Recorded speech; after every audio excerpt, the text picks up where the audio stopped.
السلام عليكم ورحمة الله وبركاته. رمضان مبارك، رمضان كريم. ولا لكسو دو جالسنا أكاديمي جارهنا فافاهين يشرحات عن كاسي إنه أفرت كورسو عن بحنو أرنتي كورسوين كلوجو باهي بدن ياهي حلقان لتشوجو وأنا كورسوين كرنتي أوجو مهمسن حرفضها حلقان آد كسوق اللوجو باهي ياهي أما آد كرنتي السوق وقصعده ولا الوحن ugu talagalnay qiimo aad u yar in dhalinyarta Soomaaliyeed iyo qof kasto doonaya aqoontiisa inuu kordhisto inuu uga faa'iideysto bishan Ramadaan maadaama ay tahay bil cibaado iyo bil runtii fursad fiican la helayo oo qofku xirfadna uu baran karo cibaadadiisa iyo salaadiisana runtii uu uga faa'iideysan karo walaal bisha afarta koorso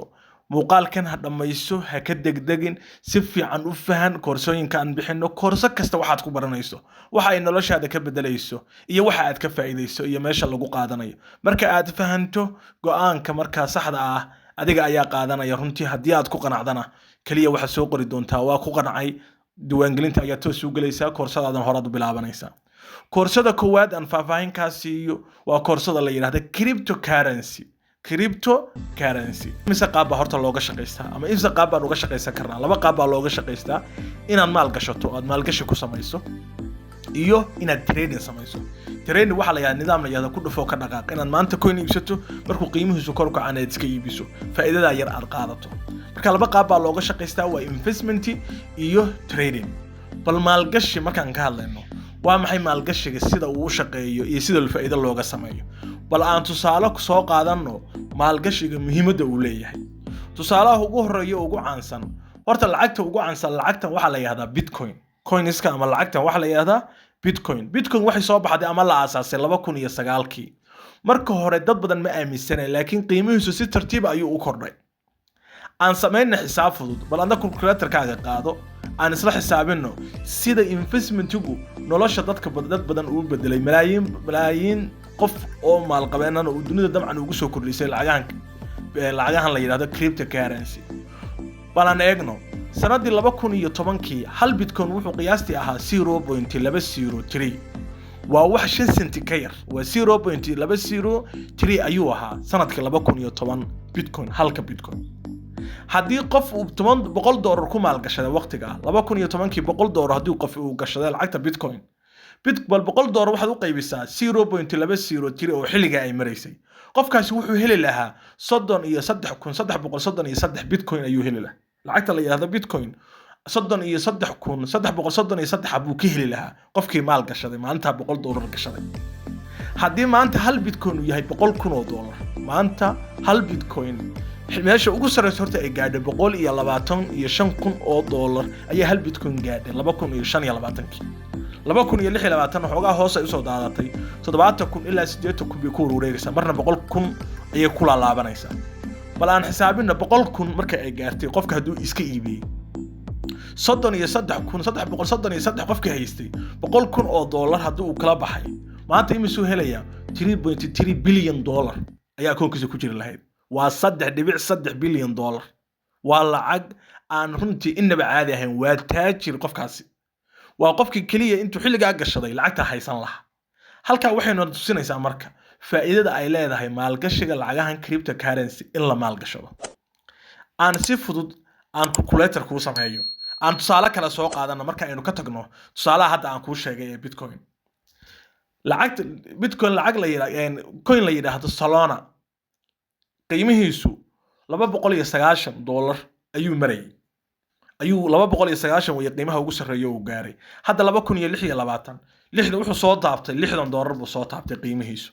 bal ka waran qofkii $500 gashaday $60 markuu marayo imisu xabuu helayaa waa 8 xabo iyo 3 macnaha senti ayuu helayaa waa 8 xabo iyo 6 xabo ayuu helayaa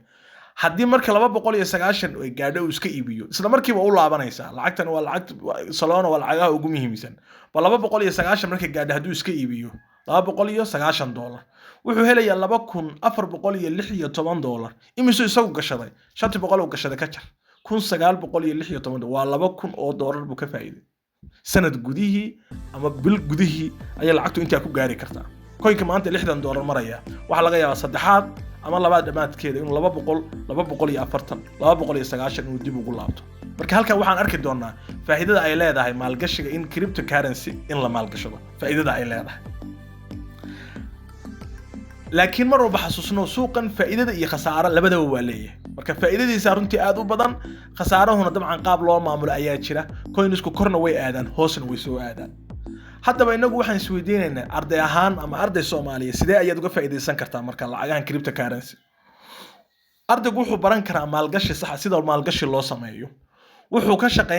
ku shaqaysan karaa online isagoo sameynaya marka trading oo lacagaha maalgashan tusaale coin maanta maalgashanaya qiimihiisu markuu kor u kacana waa iska iibinaya tusaale hadda maanta coin $100 ku iibsato coinki markuu qiimihiisu kor u kaco ama 150 gaaro ama 120 qiimihiisu wax ku darsamaan inaad iska iibiso ku dhufo ka dhaqaaq baa la yahay coinki markuu jabana inaad iibsato markuu iska kor u kacana iska iibiso inta yar isbedelkaana aad faa'iido ku samayso runtii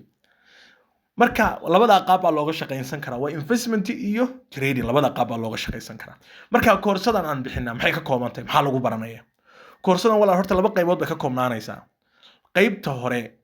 ee book horta waxaad helaysaa ku qoran af Soomaali oo lagu baranayo cryptocurrency 46 page buu bookgan ka kooban yahay 8 cutub buu ka kooban yahay bookgan oo lagu baranayo aasaaska cryptocurrency sida ay u shaqeyso waxyaabaha ay salka ku hayso sida looga faa'iideysanayo sida dunida looga isticmaalo mustaqbalka iyo waxa la rajeynayo coinska iyo lacagaha ugu muhiimsan ee la maalgashado iyo kuwa tradingka lagu sameeyo iyo marka aad trading sameynayso waxyaabaha iyo toolska aad u baahan tahay marka book dhameystiran oo aasaaska si fiican uga fahmayso sababtoo ah hadii muuqaal toos lagu geeyo wax laga yaabaa inaad ku wareerayso marka book si fudud Soomaali ugu qoran oo si fudud u sharaxaya waxa ay tahay cryptocurrency buugga marka 46 page aad ka dhex baxdo oo buugga si fiican u fahamto waxaad gudbaysaa qaybta practicalka ah qaybta practicalka ayaad u gudbaysaa practicalku wuxuu ka kooban yahay 30 muuqaal oo taxana oo isku daba taxan oo muuqaalba muuqaal uu ku xigo oo isu taabsiyo oo practical dhameystiran practicalka maxaan ka faa'iideynaa sida aan lacagta taleefankayga ugu jirta ama siyaad aan ku haysto ama EVC aan ku haysto ama sahal aan ku haysto sida aan crypto ugu bedelan lahaa sida crypto aan u maalgashan lahaa sida crypto aan u trade gareyn lahaa lacagta aan cryptoda ka shaqeysa sida aan taleefankayga ugu soo shuban lahaa sida aan lacagta taleefankayga ku jirta aan crypto ugu shuban lahaa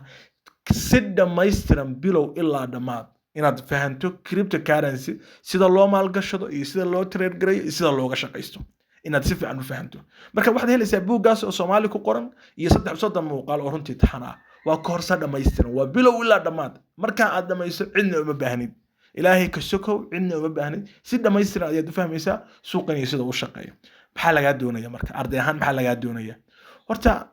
kaliya inaad internet heli karto computer uma baahnid dad computer leedahay ma sha Allah hadaad lahayn uma baahnid taleefanka ayaad ku qaadanaysaa kaliya wax shardi oo ku xiran internet aan leedahay inaad fahmayso dii qof wax bartay oo tusaalaan Soomaaliga aad qori taqaan at least waa ugu muhiim Soomaaliga aad qori taqaan Englishkana wuxuu aad ka fahmayso waa muhiim laakiin Soomaaliga aad qori taqaan muhiim aqoon badan background badan uma baahnid sababta abuugu si fiican buu ku dhisaya practicalka casharadan oo itus u taabsiyo weeyo si fiican ba si practical u sameynaysa marka waxa la rabaa qof aan is dhiibayn qof wax weeye diyaar u ah inuu wax barto marka koorsadan cryptocurrency walaal waa sida qiimaheedu $40 buu ahaa qiimaheedu $40 laakiin hadda 4 koorso 3 koorso oo kale ayaa la socda 4 koorso hadda inta rabadaan lagu jiro waxaad uga faa'iideysan kartaa kaliya $20 balka aanu gudubno koorsada labaad koorsada koowaad waxaan rajaynaynaa inaad si fiican u fahantay cryptocurrency waxay tahay waxa lagu baranayo iyo waxa aad ka fahantay haddaad koorsadan si fiican u fahantay nagasta koorsada labaadna sharaxadeeda si fiican u dhageyso koorsada ku xigta si fiican u dhageyso marka aad ku qanacdo go'aan adigu qaado marka noloshaada ku saabsan adigu go'aan qaado insha Allah